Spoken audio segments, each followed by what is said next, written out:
Okay, we're back in. We're back in there. Well, hello. Well, hello there. Okay, Take two. take two. Nice.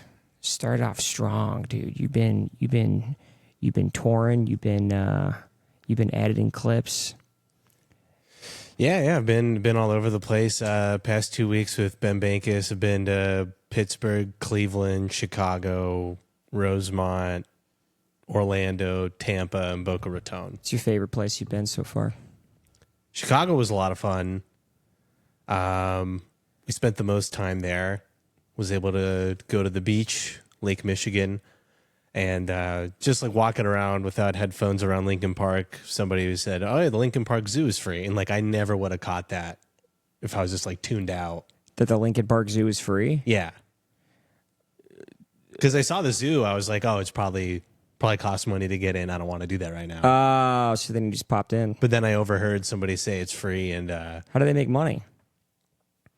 beats me. Big gift shop or something? I mean, I imagine the food in there is probably really expensive. I used to work at a zoo. Oh, really? Yeah. I worked at the, it used to be called the Wild Animal Park, but they changed it to the Safari Park. What? What'd you do?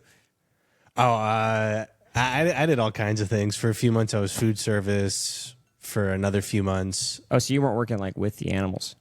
Well, I got to work with the animals at the lemur walk because they had us in there to make sure that like kids and adults weren't harassing the lemurs, because you could be in with them and there's like nothing between you and the People would like kick them or something? What are the people doing? No, just like little kids would probably do that. We would tell people that because lemurs are also like in the same kind of family that we are in. Yeah. That because little kids' immune systems aren't fully developed yet, we would tell them that the lemurs would get the kids sick, even though that's like totally not true. But we would do that because like kids under 5 are probably gonna slap a lemur if they get a chance. You were lying about lemur entomology in order to make sure people wouldn't hurt them. That's interesting. Yeah, well, wouldn't bring their kids in because a lot of people just aren't watching their kids. Yeah. How many lemurs? I know they travel. They have like colonies. I think in this exhibit there was like 8. Oh, that's not a lot. Yeah, it wasn't like 30 lemurs, but their hands are really soft. I was Oh, very really? Surprised. Yeah. That's interesting. Never had a hard day's work. I'd love to go to the penguin exhibit, hang out with the penguins. Yeah, we didn't have a penguin exhibit at the Safari Park. No? I don't think. That was at the San Diego Zoo. It's like the both are kind of tied to each other. Yeah. The zoo, I've been there. Yeah. You grew up in San Diego. Yeah. I grew up in California also. Oh, what part? San Francisco. Oh, okay. I was there for 10 years, and then I moved here when I was like 11 or something. No shit. Yeah. So. What were your parents like? I guess San Francisco wasn't gay enough, so they moved to Austin? They were like, we got fired because of 2008, so we got to move to Austin. It was essentially the big thing for them. So was your family like rich up until then, and then they weren't. I wouldn't say we were rich, but leaving California to go to Texas at that point probably made them more wealthy. They definitely jumped the tax bracket moving here. Okay. Whereas there they were like, nah. Yeah. Yeah. Yeah, because my dad was a real estate agent, and he was killing it until 2008. So for like the first 14 years of my life, making money hand over fist. I think everybody was killing it until 2008 was kind of how that worked out. I don't know. There was definitely poor people that existed, but yeah, that wasn't a utopia for sure. yeah. There were problems. Dang, all these homeless people since 2008 really fucking sucks. Yeah. But like we went from like eating like steaks and seafood and going out to nice places to Costco chicken nuggets and lasagna ramen almost exclusively for since '08. That's crazy. Yeah. I feel like that kind of happened since the 2023. I feel like that same kind of event happened again just because rates went up. But well, for the tech sector, definitely all these like software, like you can look at a graph of like software development jobs and like there was like 10 times as many just 2-3 years ago. Right. And now that market's like completely like wiped out, probably because of AI in the market. And dude, AI is crazy. I saw this one. I was actually watching a bunch of Hunter Biden clips. Have you been seeing these online? I've seen a couple, but not a bunch. He has like, it's just Hunter Biden like giving his like insight into the world, and he talks about this one McDonald's that had like 40 employees that worked there, and then they fired 35 employees to put the new McDonald's AI machines. Have you seen those at McDonald's? Yeah, the kiosk and the table tents on the side. And then he goes, now if you do that with every McDonald's in the country, like that's something like 670,000 jobs yeah. that are just gone immediately. And I was like, dang, Hunter Biden's kind of, for all the bad press that dude got, he seems to be really good at speaking. Is that crazy? I mean, I feel like he just learned about that. What do you Because mean? there's no way in the middle of like smoking crack and banging prostitutes, he was like, but what about all the minimum wage McDonald's employees? I'm just saying that smoking crack and banging prostitutes doesn't seem, he still seems like he's kind of put together, at least somewhat knows what he's talking about. I did see somebody, Oh no. Why is this happening? Come on, baby, return. I mean, it says it's still recording up in the... Yeah, it's recording, but the camera drops, which is not. And we're back. Okay, here we go. What were you saying? Yeah, I saw somebody, they made a post. There was a picture of Hunter Biden and then a picture of Brian Johnson, that guy that's trying to be like the healthiest person alive. I've seen this guy. Do you know that guy? He's like, you know, Hunter Biden's only like 8 years older than Brian Johnson, but looks like similarly healthy, but he's on a diet of like ketamine and crack and prostitutes. Yeah. And then Brian was like, oh, I guess it's time to start adding ketamine and crack to my rotation. I feel like the whole thing to try to make yourself as healthy as humanly possible is sort of a wasted endeavor. You know what I mean? I feel like that's a complete waste of time. Well, I mean, to the extent that he's doing it, I'd say yes. That's a complete waste. Because Yeah. you could drink, smoke, fuck, and do all kinds of crazy shit in your 20s, 30s, 40s, 50s, and then swing it all the way around in your 60s and 70s, and probably still like push your lifespan up. Like, I don't think what you did 10 years ago is still like holding weight on you unless you did like irreparable damage. Does that make sense? Yeah, but I mean, for we all have heard of stories where like no grandparents or whatever that smoked for 80 years and they managed to live and they never got cancer, and you can have your fingers crossed for that, but you Right. know, the number of people, I mean, just in our circle that are like dropping dead in their late 20s, early 30s of heart attacks because they're fatter they're- than shit and they're Yes. doing coke and And that is true. I agree that is true. But you should be able to do a little bit of those things, is all I'm saying. yeah. There's definitely There's a middle ground. There's gradations. I mean, I run into this a lot because people ask me if I drink, and for me, that answer is yes. Yes. But to other people, I might as well be sober, because for me, a night of heavy drinking is like 5 White Claws. Damn.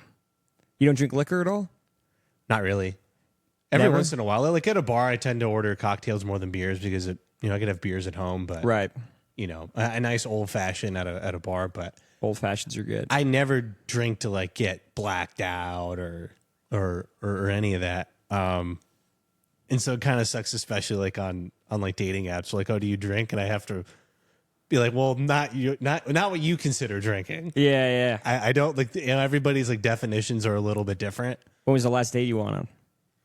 Oh, I haven't been on a date in a while. I deleted the apps like 4 months ago. I downloaded them this morning and was swiping. It's crazy. I was off for like a year, and then I was like, I'm going to re-download these to see what's going on. Dude, last year I had so much success on Bumble. It was crazy. Really? Yeah. What'd you do different? I've done the same exact things, and it's just not hitting like it used to. I'm not getting as many matches. The world changes, man. Dude, I don't even know what happened. Like last year, it was like around March. I downloaded it the first time, and overnight I got like 40 matches. I was like, wow, Crazy. that's insane. That's nuts. Went on like 4 dates with like 4 different women that week. Like found a girl that I stayed with for like a month and a half. That ended. Re-downloaded it on a Tuesday, 7 p.m. Woke up the next morning and said matches 100 plus. I was like, what's going on? What's going on? I was like, Oh, Did you buy premium or something? What the fuck happened? well, then I paid for it to see who the matches were. Right, to sift through the sea there that you got. Yeah, and I was expecting, I'm like, okay, well, 90% of these matches are probably, women I wouldn't find attractive. Yeah, what the fuck? Dude, hold on. What was on your bio? What were you, what kind of, what? You know what I'm saying here? Yeah. What, yeah. I Walk mean, me through for that. my bio, I was just like, hey, I'm able to live my dream. I'm grateful for that, and I'm looking for a relationship, and I just put that on there along with some pictures of me doing stand up, me like on Potato Chip Rock, which is like a hiking spot in Southern California, and just some prompts. Two of them I made fun. The other one, I'm a big, I'm a psychology major. I talk a lot about evolutionary. You're a psychology major. Yeah. Oh, wow. Yeah. You think that helps with comedy? Oh, absolutely. Yeah. Like, yeah, I mean, it's just how I analyze things and pick things apart. I go, well, why are people doing this? Or why are people like this? Why? Yeah. You didn't do it. Are you still in psychology? Do you do that as a job or anything? No. I've never had like a real like career job. Oh, yeah. Yeah, I was waiting tables up until like 2 years ago. Now I work these merchandise gigs like at the Moody Center every once in a while. I edit for comedians and then comedy, and between that I can scrounge enough dollars to like pay my bills and live a little. But I have like 2 roommates and stuff like that. And this past month was really good. If I could keep up this kind of pace, then I'd be really set. You're good. Yeah. That's cool. Yeah, psychology is cool. I thought about doing that. But yeah, I don't like the science aspect of it. That's the part where I'm like, I don't know about that. Yeah, like the studies and the testing and all that. It's cool to just kind of live in the theory, but not have to do like the chemistry and the science and all that shit that comes with it. Yeah. I mean, I never took it so far to where I would be a psychiatrist and like prescribe SSRIs to people. Right. Or anything like that. What's the difference between a psychologist and a psychiatrist again? I believe the difference is that a psychiatrist can like write prescriptions and like they took it to the next level. Right. They know how the medicine affects brain Are you chemistry. a PhD when you do that? You have to be like a PhD, right? To be a psychiatrist, yes. Yeah. Why'd you do it? Why'd you join psychology? So That smile? What's up? well, it's a weird story. I went to community college for way too long. Same. 5 years. Damn. Not that long. Yep. And at first I was like a microbiome major, and then I tried to see if coding would be a thing. And throughout all those years, I was taking psych classes as electives. Yeah. And I finally went to a counselor, and they were like, hey, you have an associate's degree in psychology. I got it by accident. I wasn't even trying. I just took so many. They organized all the classes you took, and they're like, actually, technically, you have a degree right now. Yeah. That's amazing. Yeah. Well, because after 5 years, I was like, hey, I have like 180 credits. Like, there's a degree in there. Yeah, that's cool. Yeah. So. But you didn't even know. Yeah, I had no idea. Were you taking like history courses and like German and then like just some random other courses, and it all just turned into a psychology major? No, well, I would take like the psych classes that they had. I would take like 1 or 2 to fulfill like being a full-time student. Right. And over 5 years, if you take like 1 or 2 psych classes a quarter or semester or whatever, you'll have a degree in psychology after 5 years. I certainly did the long way, but I didn't know that that's what I was interested in. Right. It's been weird. Like I've had to like look back at my behavior to figure out. You had to psychoanalyze yourself to figure out why you want to psychoanalyze? Well, to figure out like what I like to do. I kind of almost act subconsciously towards what I want, but I'm not even realizing. Yeah. Like when I was working at the zoo, I thought I wanted to work with animals, but it was after a while like lemurs almost exactly look the same. They have very small differences between each other. And I realized like, oh yeah, after a year, like all my coworkers knew all the lemurs' names and I didn't. I'm like, oh, that's what it looks like when you care about this job.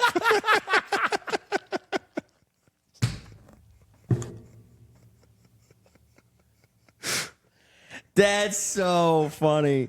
And that was the breaking point to be like, oh, wait, I don't actually give a shit about these animals. Well, I was like, I like them, but I don't love them. But I don't love them. Yeah. Yeah, like Nola, it was like one of the last remaining northern white rhinos that we had died. Yeah. And everybody was super sad, and I was like, but we all knew this was gonna happen. Oh, that is actually so funny.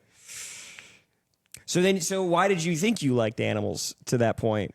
Well, I didn't know what I wanted to do, and I'm kind of like a jack of all trades, master of none. I was like, well, I'm like, I can get pretty competent. It's just, what am I motivated to do? Yeah. And so I realized after being there for a little bit, like, oh, I'm not motivated to do the hard. Like, I could do the hard work if I had the drive, but you just don't care enough about yeah, the end goal, which is the animals, which sounds bad. Well, yeah, I don't love them to the point where you're going to commit your life to them. I mean, the more of this news has come out, but they're essentially taking, like how the direwolves kind of came back. Yeah, they're doing that with pretty much all the extinct species by finding like the closest living relative, pulling DNA from like old ancient fossils or whatever, and then putting it into an embryo and then giving birth to like a 90%. Like, it's not an exact direwolf, but it's it's got direwolf traits. So they're doing that with northern white rhinos and blah, blah, blah. And you don't like that? Well, I'm just like indifferent towards it. I'm like, well, that seems like what are we going to do? Put them back out in the wild? No, they're just going to be sitting in captivity for us to look at and gawk at, I feel like, right? Well, yeah. So, like, is that conservation or is that just like a rich person's pet project? It's capitalism. Yeah, it is. It's just like, hey, that thing that you're paying to see, we brought it back for real. It's literally Jurassic Park. It's what it is. Yeah. That's Jurassic Park. They're trying to bring back woolly mammoths. It's like, okay, well, that's not conservation. You're like bringing back it's capitalism. Yeah. Completely agree. You're making a zombie so you could sell it and be like, look, it's a fucking thing. Yeah. Yeah, that is gross. I don't like that, actually. Yeah. I think they should die. I have a bad theory that you probably won't agree with, considering you worked at zoos. But I think just zoos in general are kind of fucked up. So, yes and no. Okay. Some zoos, yes. Yes. You go there and it's clear, like, oh, yeah, they're not giving these animals enough space. They're not treating them well. The safari park was different, that we had, like, wide open spaces. Like most of the animals aren't in cages. Right. So they could, like, walk around and interact. And chill. Yeah, and they would put, like, the predators downwind or upwind of the prey animals, because those prey animals need the threat of predators in order to live. Really? Yeah. Otherwise, they just become totally complacent and they don't. Complacent how? Well, I mean, they get, used to people feeding them and they're not like wild ready. So the constant smell of a tiger is going to be like, yeah. Like, it keeps them. That's how they would live out in the wild. Interesting. Yeah, I don't think you can ever exactly replicate it, but you can get close. But then my argument again is like, what if, like the same thing with the direwolf thing. Like, we have to, like, it's like, yeah, you're bringing him back just so you could sell the direwolf. Yeah. But it was already dead, right? We're doing that to do it. Now, the same thing with zoos. This thing is going to die. In the wild, it would never make it. Like the white rhino. It's going away. Yeah. Because of us, obviously, but it's going away. It's the same principle. It's only alive because we're allowing it to be alive. Yeah. Is that fucked? I feel like that's kind of fucked up. Well, I mean, you could really say that about anything. What do you mean? Well, we dominate the world in such a point that everything that is alive is because we let it. Well, I don't think mosquitoes. I think if we went on a full-scale war against mosquitoes right now, we would probably not be able to eliminate them. Well, the problem is not being able to eliminate mosquitoes. It's being able to eliminate mosquitoes without also eliminating people. Because we kind of did that in the United States, which is why we don't really have malaria here with like DDT. Right. But we still have mosquitoes.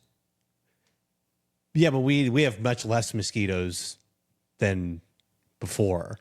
Okay. But then we realized, like, oh yeah, these chemicals that are killing the mosquitoes are also causing people to be born with no arms.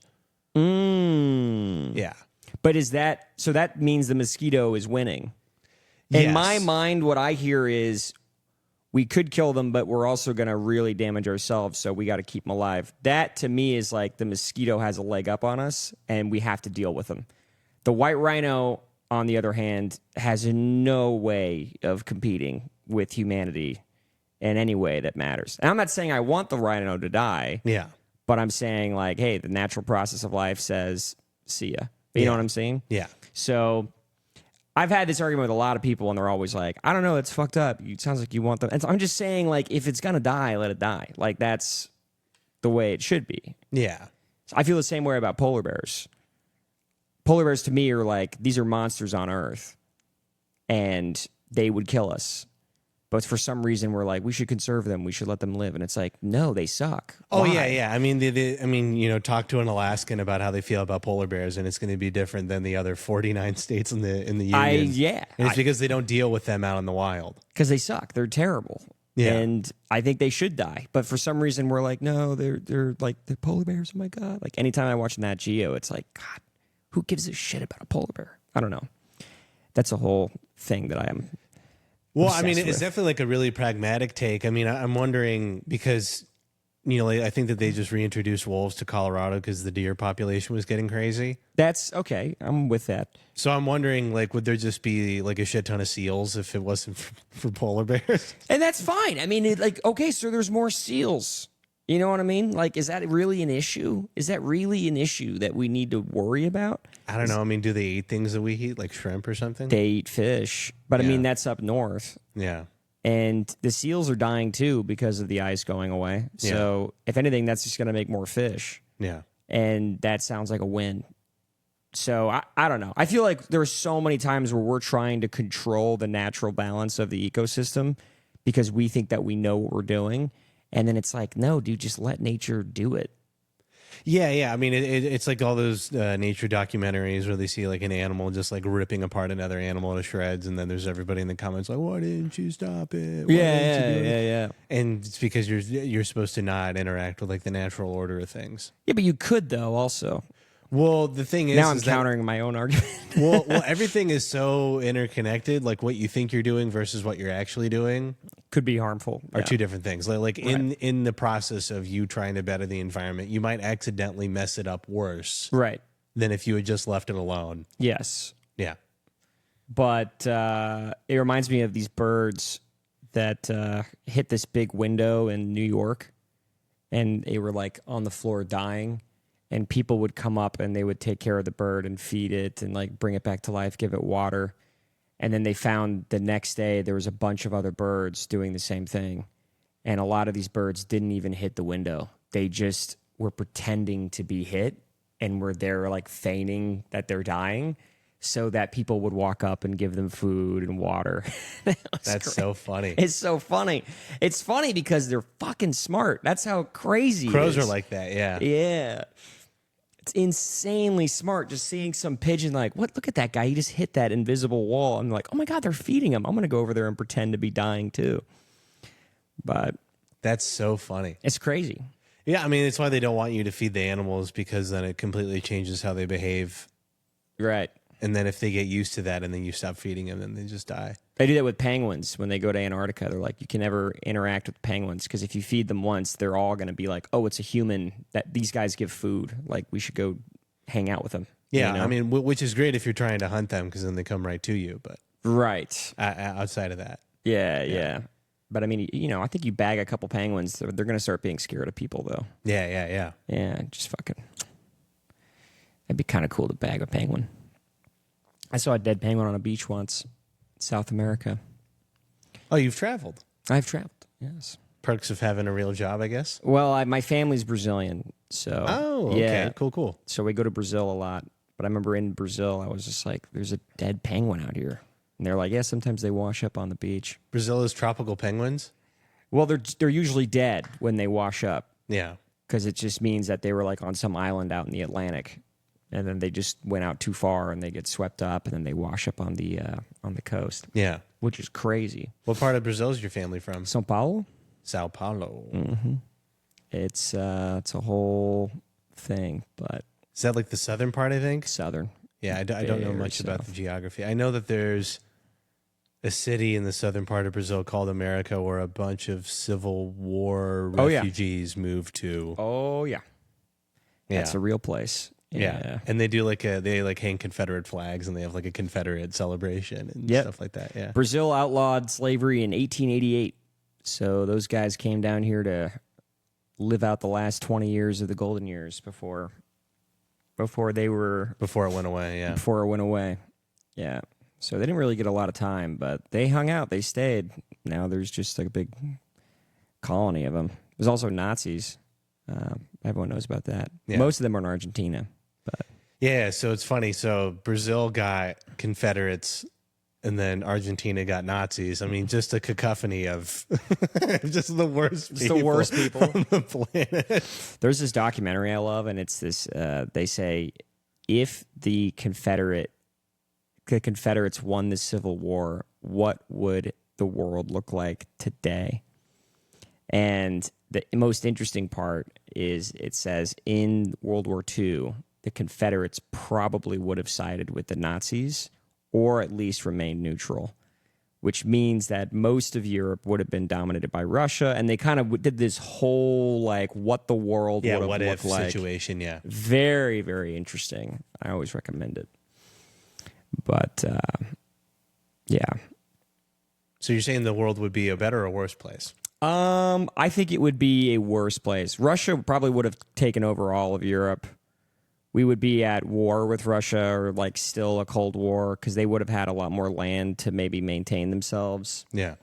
Yeah, it would have been different, but I think, it would have been obviously it would have been worse, but, Yeah. It's funny that, here in America, a lot of people bring up, oh, we're on stolen land or whatever. And then they see the huge borders of Russia and like, well, clearly that was all theirs the whole time. dude, the whole thing is stolen. Everything is stolen land. Everyone's so full of shit about the stolen land. This is another situation where I'm going to sound like a fucking asshole, but I have very little sympathy when it comes to the stolen land argument. Yeah. Because it's just like, that's the way that nature works. Like, if there is an advanced... Whoa. Yes, if you hit these, it makes big noises. But if there's an advanced civilization and a less advanced civilization and they go to war, it's just that happens all the time. Like there's coral reefs where they're like eating each other and the stronger one and that one can digest the faster wins. There's all sorts of situations like this in nature. So when people start complaining like, oh, we lost, it's like, dude, that's just is what it is. That's just life. Yeah, it's only very recently where there's enough resources to where you don't need to conquer the lands around you for them. And like we still say that again. Well, I mean the whole reason why when a more advanced civilization shows up to to them new lands and they take it over is for resources. Yeah. And it's only very recently, where you can get enough food in your system to not need to conquer, steal, pillage, attack. Right. Yeah. But I think at some point, we're going to do that again for some reason. Well, we still kind of do that with like oil, energy. We do. Yeah. Because those still aren't infinite, but food for the majority of, first world nations is infinite. Yeah. More people are dying to death of like obesity than they are starving. I think right now the resource is not so much food. The resource is like minerals in the ground to make the tech that makes us sit around and do nothing all day. Yeah. So like the cobalt and all that shit in like Africa. Yeah, lithium in Ukraine or whatever. Silicon or all that stuff. That's the kind of stuff that is what we're going to be pillaging for. But eventually we're going to get to a point where there's nothing left of that here, and then we're going to have to go other places, other worlds or something to get it there. And then that's going to be us pillaging again, just being like world jumping and all that. But that's like way far out, obviously. Yeah. But well, it's why we try to do the mineral deal with Ukraine. that's right. because they're sitting like on $12 trillion of whatever. I think it was very recently, like Uganda was like, oh yeah, we're sitting on like $12 trillion of gold. And I'm like, hey, I wouldn't tell anybody that. I wouldn't say that's, unless you got a really powerful military. Keep it to yourself. I would absolutely not tell a goddamn soul. It's like telling your family you won like the Mega Millions jackpot, and all of a sudden you're hearing from every extended family member, and they're like, "Hey, man, like I can't make rent this month," and blah blah blah. That was one of the questions I had. If you won $100 million today, what does your first week look like? I mean, probably just processing. I know that's a boring answer. So boring. Yeah, just. Man, I'd just be like taking it all in, you know? Well, I mean, I'd have to, like, I don't have any, like, oh, if I had, you know, like I've got this, I'm not like a materialistic guy. I'm not like, oh, I will go travel, blah, blah, blah. Like, Right. I would need to do some serious planning with this money. I would obviously take some breaks, but I'd still be doing what I do now. So you have an accountant, you're taking breaks, you're going to just assess. You're going to make at least one pretty nutso purchase right out the gate. You're buying a house. You're buying a nice car. I would buy a house, buy a nice car. I'd probably, I mean, with that kind of money, I'd give a lot of it to the bands that I listen to. God, you're such a nice person. Jesus. Well, I would do it for like their merch. Like I would. Cool. Okay, keep going. Sorry. Yeah, so I have no like appetite. Like I've just been broke for so long. My mind thinks broke things. Right. So I haven't thought like, oh, I'd love to go to Hawaii because that's just so far out of the picture. So the first week was going to Hawaii would be maybe $3,000, like a nice trip. Yeah, that's outside of what I could afford. Right, but you have $100 million right now. Well, that's why I would have to sit and like one, it would just be acceptance. Like, oh, I can do all the things that were previously.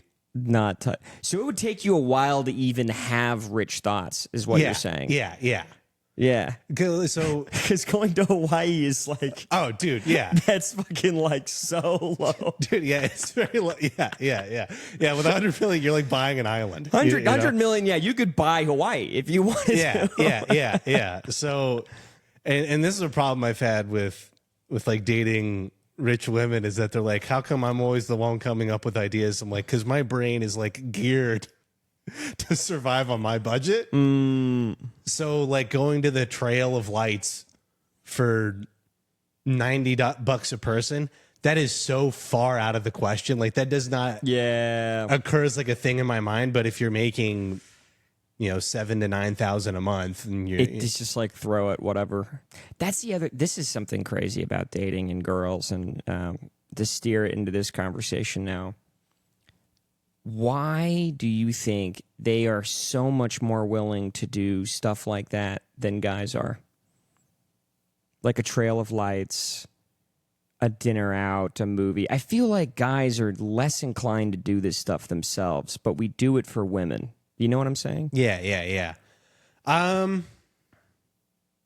us, it's a waste. It's like, I don't want to spend that money. I don't want to do that. Like, I'm going to be doing something else that day. But to them, it's like, oh, yes, this is what we want to do. I don't know. Well, like, stuff is seen as status, especially with social media. You want to at least have the appearance that you're having a fun time all the time. It's stuff to post about. It's stuff to talk about. You know, I mean, just most people have this, I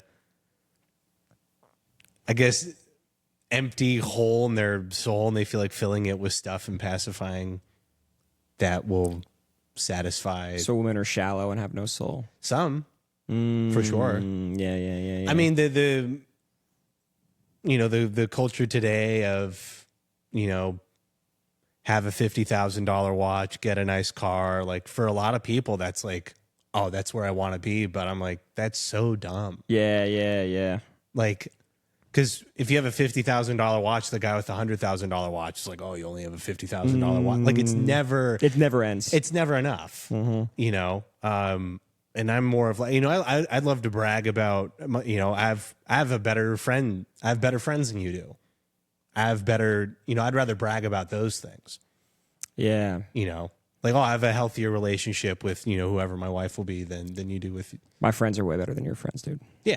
I'm joking. Yeah, like I have we run in the same circles. Like our friends are way more fun than like most people's friends. I would agree. Yeah. So, I'd rather have the qualitative that to me is like much more desirable than, oh, if only I could have this car, only if I could have this house, if only this, if only that. But then you're saying that's what dating is just that the initial stage of dating is usually like you have to kind of flex a little bit of cash for like the trail of lights or the status or to get something going. Well, I mean, the only reason that's I'm sure that dating's been like that for a long time, but especially now, if you're going for an attractive woman on dating apps where they just have a bajillion matches, you have to outcompete people. And money is often the way to do that. Yeah, but I mean, there's a level of burnout that I noticed. I mean, just like a few months ago, just like nobody cares. A lot of people they're not serious on there. They're just having fun with it. They're fucking around because it's kind of become like a very nihilistic, like nothing means anything. Matching doesn't mean anything. Talking to somebody doesn't mean anything. You could secure a date, they cancel the day of, and you never hear from them. So like just so many things don't mean anything that people are just like, fuck it, I don't care. But also, like, if a woman has 50 plus matches, how is like one person supposed to like reasonably stand out? Well, like filter through that. Like even for her picking somebody, you choose somebody, you're gonna have buyer's remorse because, well, what if I was with the other? Maybe there's somebody else in that match pool that would have the thing that I think that this person's missing. You know what that tells me? What I'm hearing is like that's gonna keep going on, and they're gonna keep jumping because they can, because they have so many options. Until the point where they have less options, which means they hold off until they're older, which is kind of what's happening. So I don't know if that's exactly true or not. Right. I do know that the skills that make you good at like casual relationships or like hopping from person to person make you bad at being in a committed relationship. Because it is fun. It is thrilling. People love the chase. People love that. Are you going to be able to give that up for 10, 20, 30 years? Because, I mean, skincare and plastic surgery have come a long way. Yeah. People are looking fuckable well into their 60s. Yeah. So I don't think that it's the paradox of choice. Women will have too many options that they won't decide. That's why grocery stores don't carry like 15 types of jelly, because, well, how are you supposed to figure it out? Yeah, like one lady posted, like she was using an Excel spreadsheet to like keep track of her matches. It's like, well, how is anybody supposed to like really get to know somebody if you're on a fucking Excel spreadsheet? Yeah, if you're dealing with so many people, that's crazy. Yeah, so it's almost like that's a lot. It's just a different problem. And obviously when guys get on there and they get no matches, they look at that and they get like really envious. But that's also a problem. It's why a lot of famous people are like, they die alone because they have too many options, so then they never pick anybody. Like learning how to work with somebody is way different than. This is making me sad. It's not great. So this is like the evolutionary psychology type of thing. Yeah. Basically, we're animals and we grew up to live in an environment that is very different than the environment that we're in. Right. We can't, like, the digital world is so unnatural that we're not dealing with it well, and that's why there's depression, anxiety, sleeplessness. So, people are so addicted to their phones that they're just on them all night. But I mean, like, what about this? So let's say 100 years ago, you're walking around New York. Yeah. You're out on the town. You're meeting some girl. The next night you go out, you meet a different girl. In a way, that is, you can get close to where we are today. Not quite there. But that was just New York. Sure. Now it's worldwide. Sure. But I mean, yeah, things have changed. But I think that there's been a path to where we are that makes that, that's something, we're not adapted. Like, we like to think that we are, Yeah. but you know how many people are on antidepressants, sleeping pills, overweight. What do you think the solution is? I mean, just having healthier habits with all these tools. Like, obviously, we're not going to be able to. The whole world can't go full Amish and just cut all this shit out. Yeah. But it's having healthy relationships with the stuff. The Amish seem happy, though. Well, they're definitely less depressed. They have purpose. They have useful skills. They have a community. Yeah. They're very happy people. So like even like me growing up, I didn't really have much of a community. I grew up out in the middle of nowhere, and you know, YouTube came out, and that kind of steered my interests from that. Normally, what you like is very much dictated from where you're from. Right. The sports teams you like, the music you listen to, blah blah blah. You know, now like I listen to a lot of Australian metalcore. How the fuck did that happen? Just the algorithms were like, oh, you like this, you'll also like this, and it's just taking me so far into the weeds. That's so crazy. And so they're like finally able to tour the United States after being a band for like 12 years. They can, you know, finally afford to like come out and tour. And they'll be like, oh, yeah, we put this album out when we were in high school. I was like, I was in high school when this came. Like, I'm a Southern Californian high school student listening to an album that high school students in Sydney, Australia put out.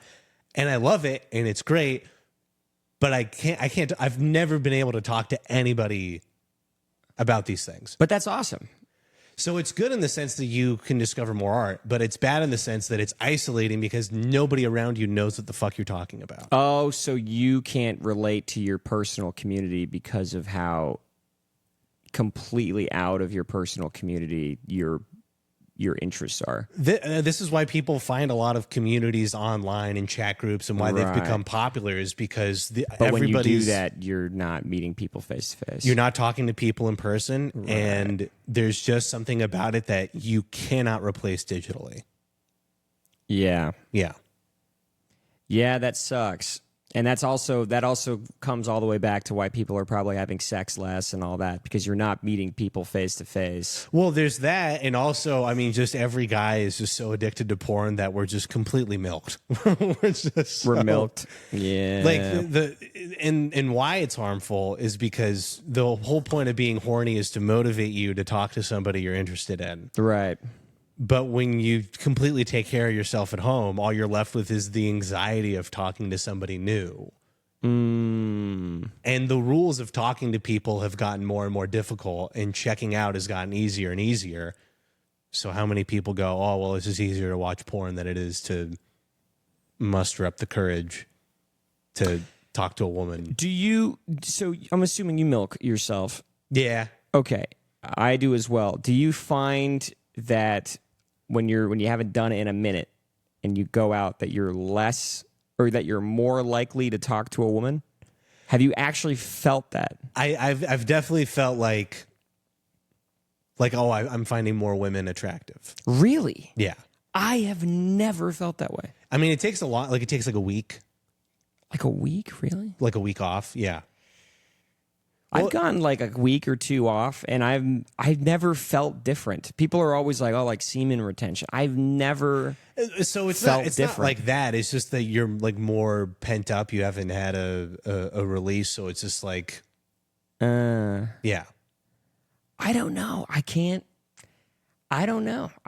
I hear this all the time, and I'm like, I don't know if that's a thing. I think if guys are just always ready to go. Some are. When I'm seeing somebody, I completely get off of porn.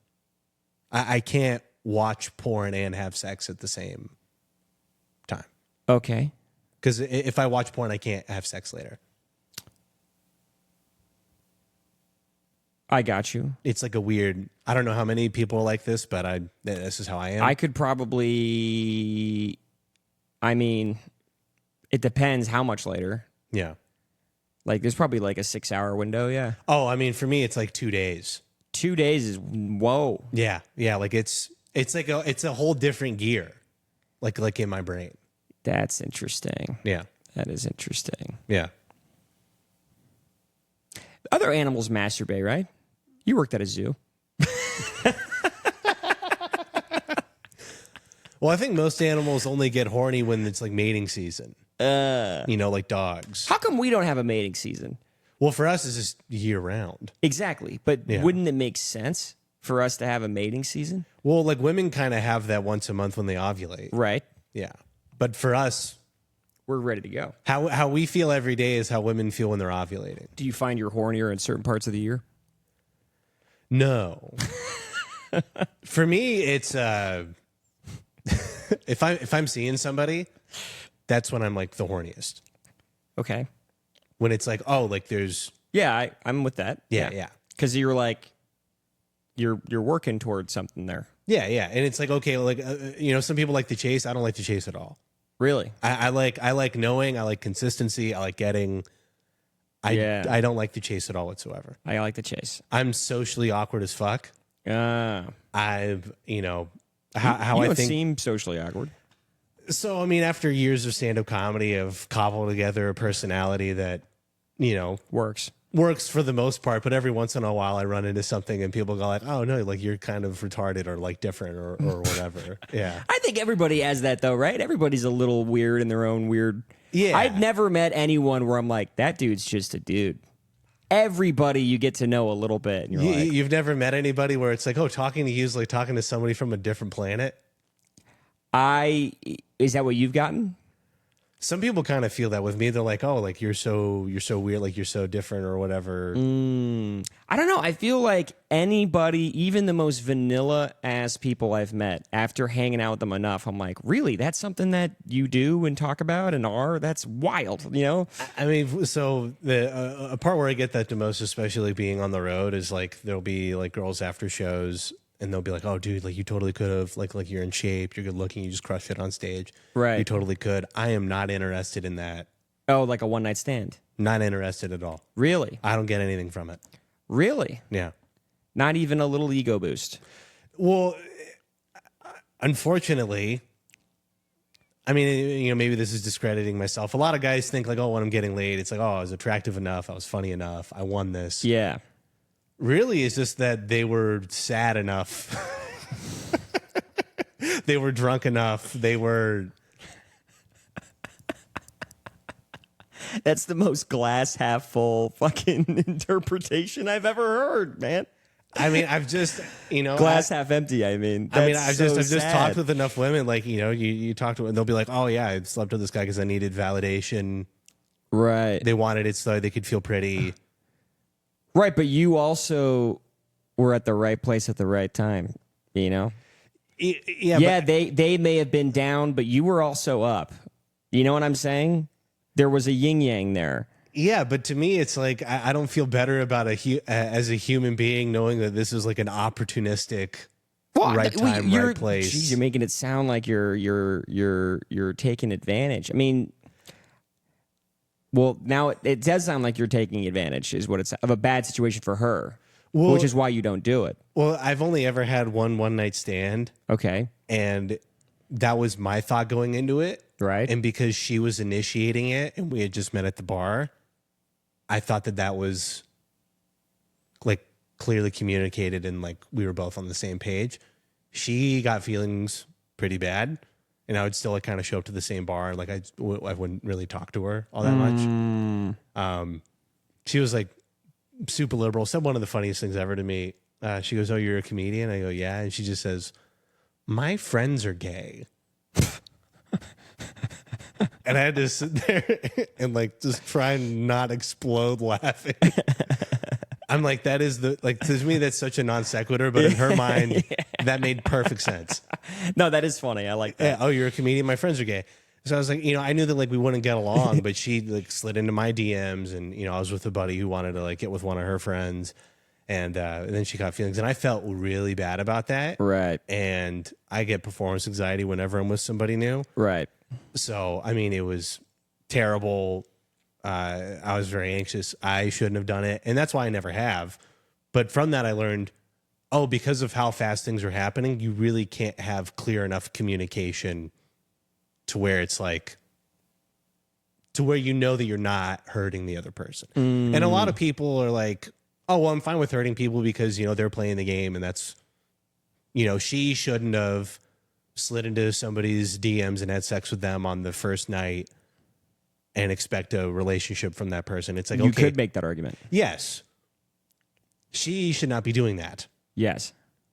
I also, because I don't like the fact that I hurt her feelings, should also not do that. Well, if hurting her feelings hurt you enough, then yes. Yeah.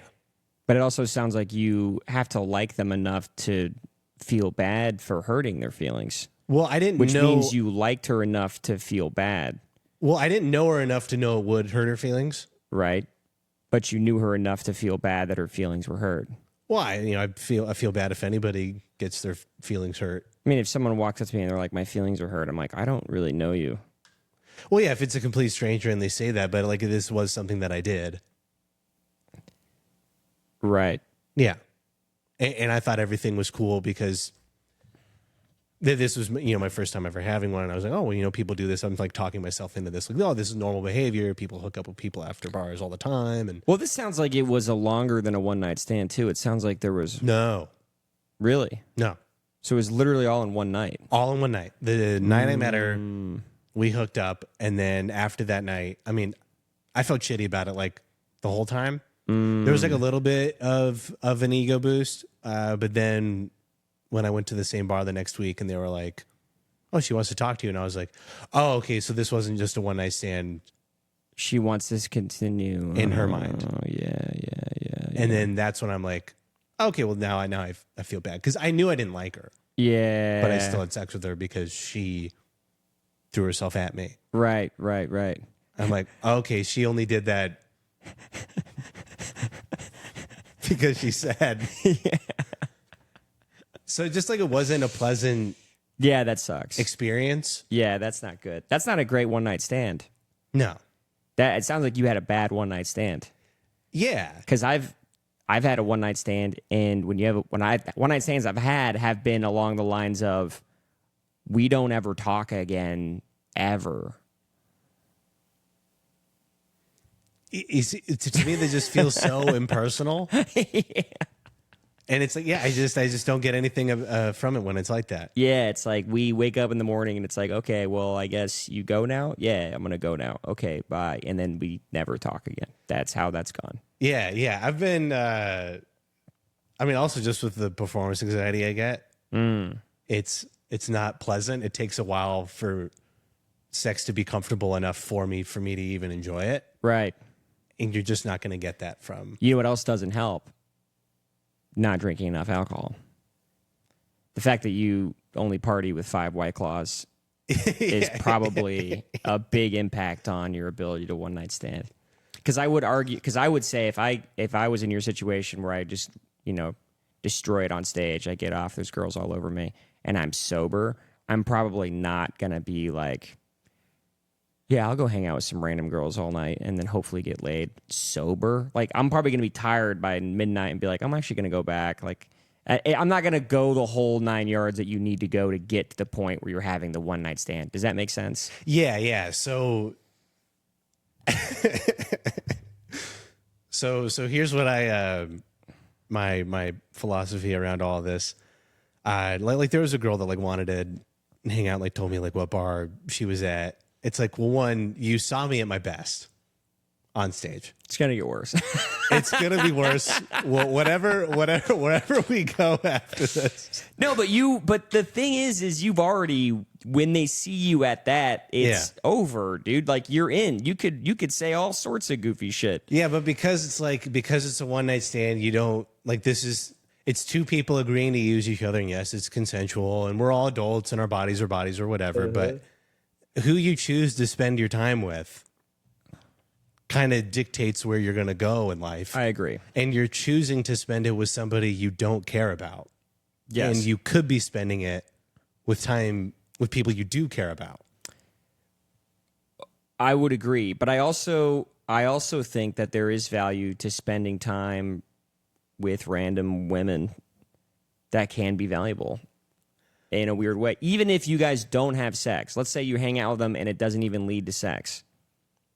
You'd met someone. You hung out with someone new. Yeah, I'll do that like after shows and stuff. Yeah. But like, am I going to go to where you're partying or whatever? And then especially because she was like with a guy and then like invited me to go to this bar. I'm like, I don't know. I don't know. I don't know what's going on here. Yeah, that'd be weird. I don't know what your dynamic is with this person. Yeah. It's like, okay, at best, I have a panic attack. and at worst, I get into a fight with this guy. So, like, Yeah. for me, it's just like a lose-lose situation. That would be weird. That's weird. Yeah. I agree. That's weird. With Yeah. another dude, it's like, what the fuck? Yeah. And just everybody's, it seems like social relationships are so complicated. It's because, well, I mean, we're so interconnected that things are just getting weirder and weirder and weirder. We're holding on to everybody we've ever met. Yeah, with Instagram and all that. Yeah, Instagram, Facebook. I mean, I'll be like on a date with a chick and it'll be her idea that this is casual. And then like after a month, she'll be like, oh, are we still going to be friends after this? I'm like, okay, well, my wife is out there somewhere. And what self-respecting woman, if she knew how sexual this relationship was, would just be okay? Like people are inviting other people that they've had sex with to their weddings. Like it's just, You think that's bad? yeah. I think, Can anything be sacred? I think, yeah, that is a weird one. That is weird. And it's not so much that like, But I also think... oh, we've had sex, we can't be friends. I just have all these other friends I haven't fucked. Yeah. And it's just that won't threaten. So many people do things and they go, oh, it shouldn't hurt the relationship. Right. And it's like, okay, but it doesn't help. Right. Right? Anybody who learns that their partner is still close with their ex, they've never been like, oh, that's how I knew she was the one. At best, it's tolerated. Tolerated, maybe. At best. But even then, it's like, what the fuck? It doesn't help. It doesn't help. Yeah. So, at a certain point, it's like, well, how bad do you want your next relationship to work? But has sex with at the wedding... I don't know. I think it really depends. It really depends. That one, I was like... I don't know. I think there are some times where it just is like, that meant nothing. That can happen. Yeah. But if it meant nothing, why? I mean, are they not your friend? Are they? Because the components of like a happy relationship are: do you get along really well, and is the sex good? Like it's those two. It's the difference between being good friends and being lovers. Right. Is the sex. That's Right. the difference. Right. So what? You had sex with somebody you have this amazing time with, like on a social, deep emotional level. You have sex with them, and that means nothing. It's either that or you're just like inviting a rando one night stand to your wedding, which is also weird. That's also weird. You know what I mean? So it's like, I'm being won over. oh, and by the way, what we view as healthy is based on how healthy everybody is around us. Jim Jeffries had this bit where his doctor in South Africa told him he was obese. Right. But his doctor in the UK was like, you're in good health. Right. Because on average, people in the UK are fatter than in South Africa. Right. So he was like, oh, I'm just going to go to my doctor in Africa. And he's going to be like, oh, you don't even have full-blown AIDS yet. It's just HIV. That's funny. So, like now like 50% of the population's obese. So now when we see somebody who's obese, we think that that's like a normal Person. But 100 years ago, they'd be like, hey, you have a problem. Yeah. And so it's kind of like that with relationships. So many people cheat or have... sky high. That it's just kind of become normal. Are you conservative? I have some conservative tendencies. Well, But because a lot of what you're saying is, in general, in terms of like Conservative. relationships, I think the traditional way arguments are is the way to do it. speak to me better. Right. Yeah. But Yeah. from like issue to issue, like, you just have to talk to me about things. Right. I Yeah. just see people, I just see divorce rates sky high. I see depression going up, and I'm like, I don't think we're doing things right. I think so many things have changed that we don't know what the right way of dealing with all the new shit is yet. Well, there's a lot more temptation now than there has ever been Right. before. And the reason why divorce, that's something I saw was like, because again, like what you said, in the old days, people get married, they live in a suburban house or somewhere out in the place, and they don't run into that many other people that often. Yeah. Like when you're coupled. Whereas now it's like you said, you always have just a list of people that you've met in your past that you can just chat with, see what they're doing at all times and be like, oh my God. And then all of a sudden a conversation bubbles. Next thing you know, they're meeting. Next thing you know, they're fucking. And it's like, yeah, but that's cheating. Yeah. You know? It's just so much easier to cheat now than it ever has been. Yeah, and you have every ex's phone number that you've ever been with. Yeah. And, 10 years goes by. You're both single. You both see each other. You both start hooking up again. It used to be if you hadn't seen somebody in 10 years, you didn't know. They could be dead. You had no idea. Right. They could have moved cities. They could have changed jobs. They could have, who knows? But now you can just constantly keep in touch. And as time goes by, you kind of forget all the bad things. Then you remember all the good things, So people just don't have healthy boundaries, and they put themselves in situations where they're more likely to cheat. It's just more possible now than it was before. Yeah. No, I mean, yeah, but that is a conservative belief in a lot of ways, is the belief that, people should just be monogamous and just that's the way it is. And yeah, I think, I'm not criticizing that because I agree. Yeah. Yeah. You can just get more things done. And then people, they go, oh, but the other way is fun. I'm like, well, I'm not saying it's not fun to do the other thing. Yeah. I'm saying it's not healthy. It's not healthy. I don't think it's good for your brain. I've met very few people that have high body counts that are just also not terribly messed up from everything that they put themselves through. So you think that the people that have had sex with the most people are also the most damaged? Well, that's why they were having sex with a lot of people. It's because they're damaged. Yeah. They get validation from it. They're chasing the very material things of sex. Right.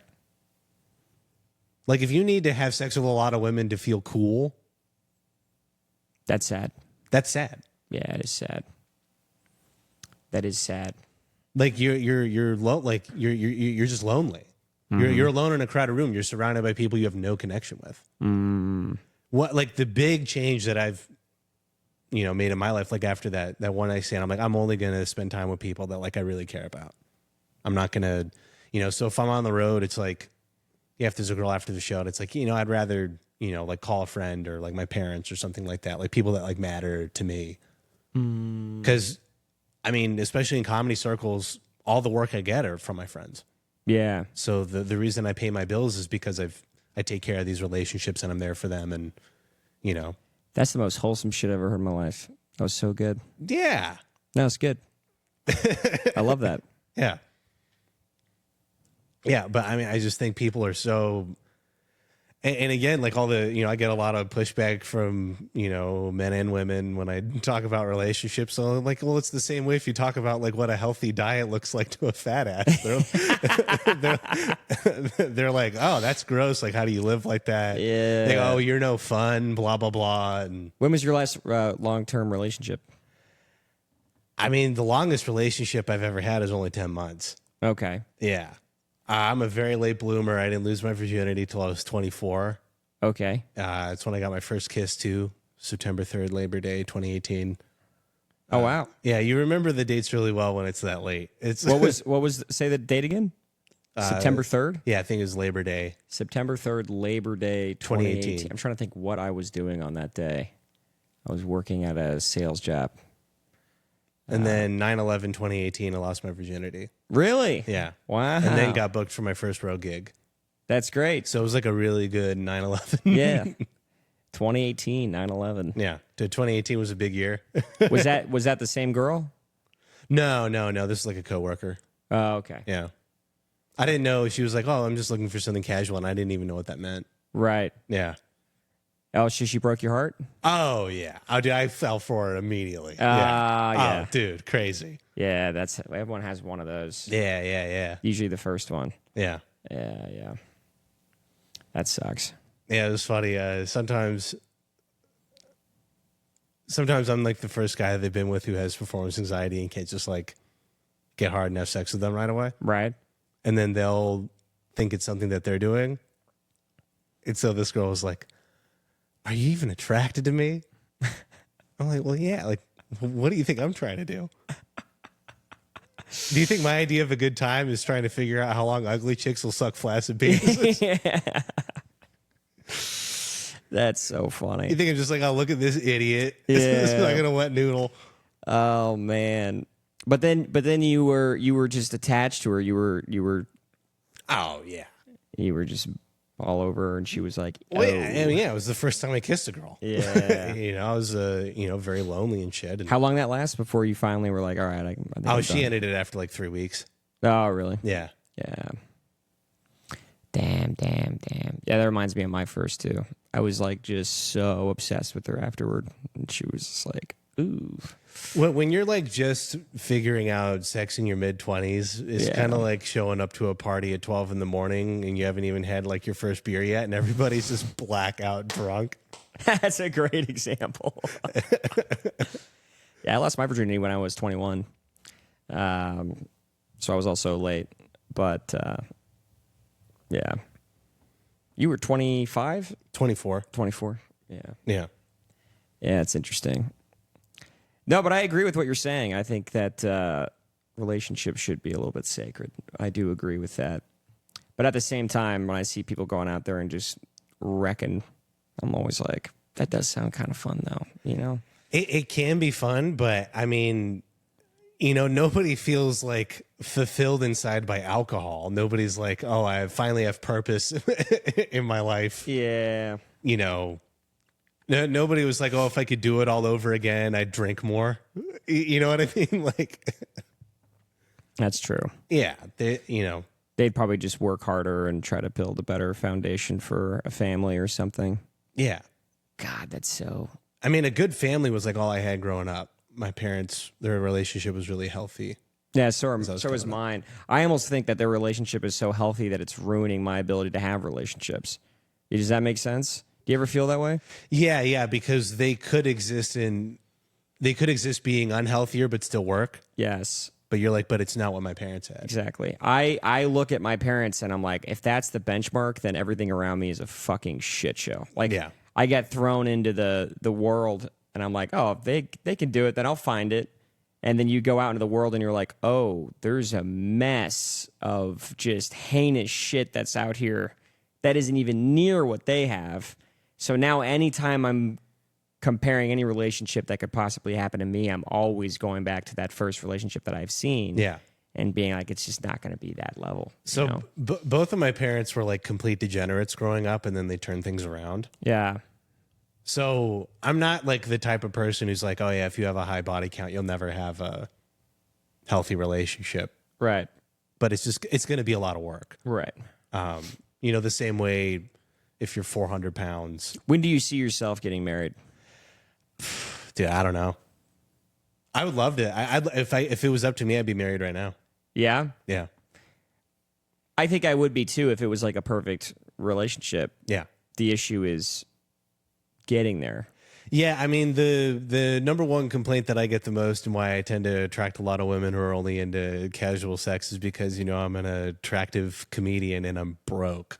And I'm not like, oh, they're gold diggers. I'm like, well, yeah, when you're talking a serious relationship and a family, how much money your partner makes matters a lot. Mm-hmm. And I'm like barely getting by. I have like 2 roommates. Up until recently, like I made a bunch of money this past month, and the next few months are like looking good. But yeah, my job's very inconsistent, but it's I'm like slowly like leveling up. Mm-hmm. So I totally get it. Right. It still sucks. Yeah. But I think there's also a fantasy of every girl to fuck the comedian. That's also like a weird fantasy that they probably have. Well, I mean, just what we're doing is very confident. Yes. So it is an attractive thing.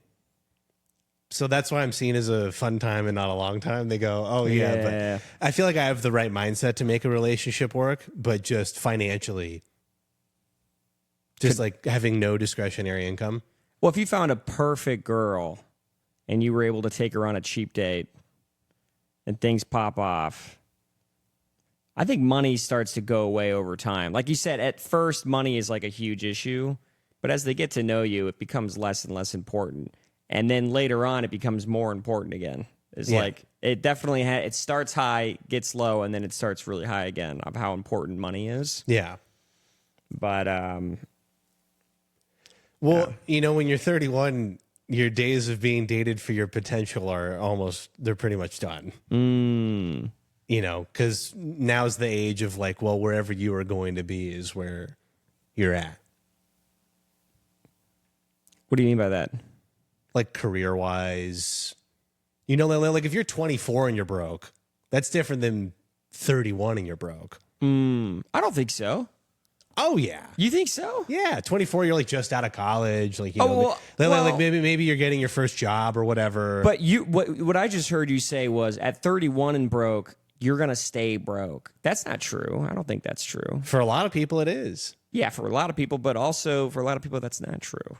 Yeah, but you know you have your 40s, you have your 50s, even, dude. So you have plenty of fucking time. That was crazy pessimistic. I didn't like it. No. It's like, okay, they're like, oh, you're a comedian for 10 years. Like, what are the results? And I'm like, in the comedy world, people go, oh, Andrew's in a good spot. But it's like when you talk about like comedy money versus like real money. Right. Like if I go, oh, a show paid me $50, it was like, dude, you got paid $50? Yeah. You talk to a regular person about getting $50 or like what's like half a dinner. You know what I mean? Yeah. Or like talking about, oh, yeah, I did a show in Dallas for $100. It's the intangibles.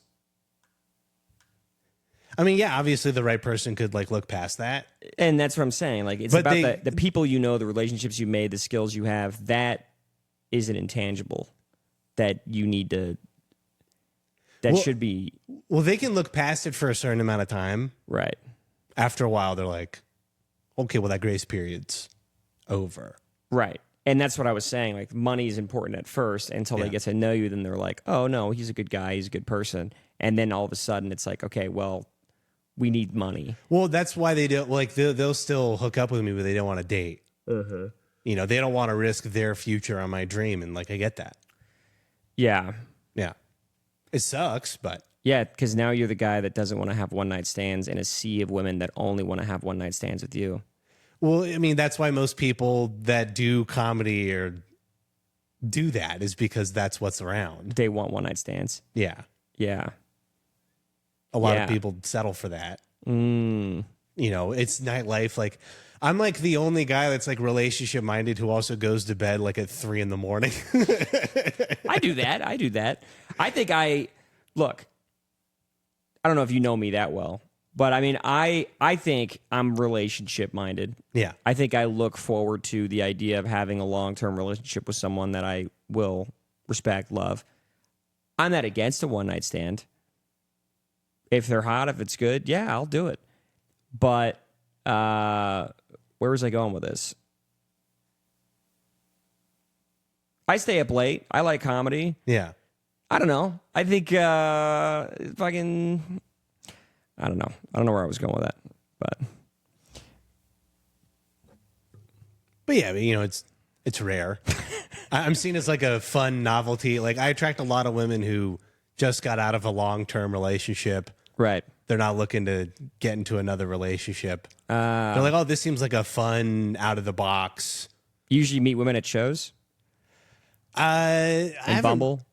Well, for a while it was like the dating apps because I was doing really well last year. But then, I mean, I also just start to get burnt out on it.